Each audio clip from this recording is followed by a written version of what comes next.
भोंदूबाबा अशोक खराच्या चौकशीमध्ये सर्वजण SIT समोर येत आहेत आणि त्यामध्ये चाकणकरांना सूट का, त्यांच्यावर गुन्हा का दाखल झाला नाही असे सवाल ॲडव्होकेट रंजना गवांदे यांनी उपस्थित केलाय।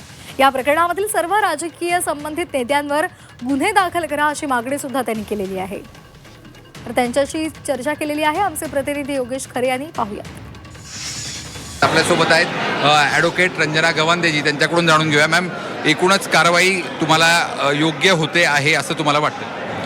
कारवाई जी चालू आहे ती योग्य दिशेने आणि प्रभावीपणे होत नाही, असं म्हणजे काहीतरी लपवलं जात आहे किंवा काहीतरी बाजूला ठेवलं जात आहे असं एकंदर कारवाईच्या संबंधाने वाटतंय।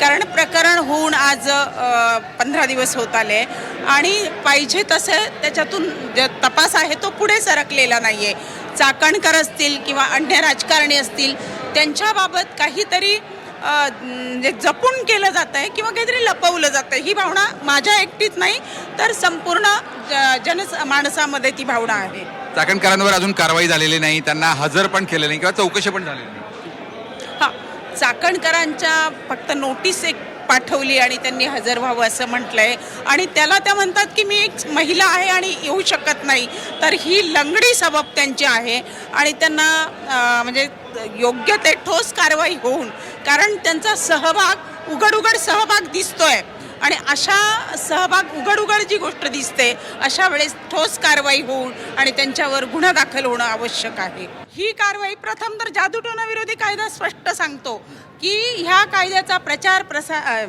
एखाद्या भोंदूचा प्रचार प्रसार, जाहिरात करणं, मदत करणं हा ह्या कायद्याच्या अंतर्गत गुन्हा आहे। त्या IPC मध्ये जे आत्ताचं BNS आहे त्यात सुद्धा तो गुन्हाच आहे। एकूणच ही कारवाई आता सगळ्या अँगलने व्हावी आणि त्याचबरोबर दोषींना खऱ्या अर्थानं शिक्षा होईल या दृष्टिकोनातून पावलं उचलली गेली पाहिजे अशी मागणी आता सर्वसामान्य लोकांमधून व्यक्त होताना दिसते। व्हिडिओ जर्नलिस्ट सोनू भिडेसह योगेश खरे, झी मीडिया, नाशिक।